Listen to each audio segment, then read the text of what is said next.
नमस्कार भैया, हम आपके छोट बेटा सिंगर सुनील एक बहुत सैड गाना आप लोग के बीच लेके आए हैं। समर सिंह ने गाया है एक दिन पहले, वही गाना आप लोग के सामने हम गाने जा रहे हैं। कोई भी गलती होगा तो मुझे माफ़ कर दीजिएगा। हमरो केहू जान रहे जे करे में बसल परान रहे। हमरो केहू जान रहे जे करे में बसल परान रहे।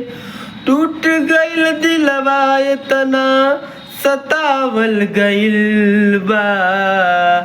हम पागल नइखी हो, पागल बनावल गइल बा।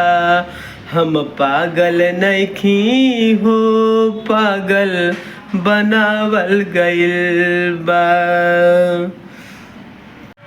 अंतरा सुनिए।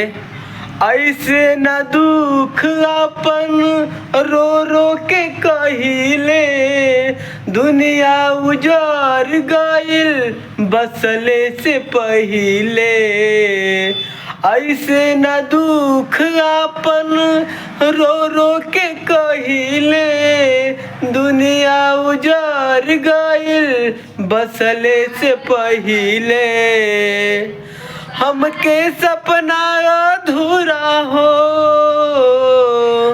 हमके सपना अधूरा देखावल गइल बा।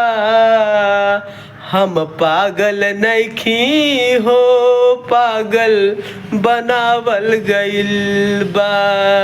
हम पागल नइखी हो, पागल बनावल गइल बा।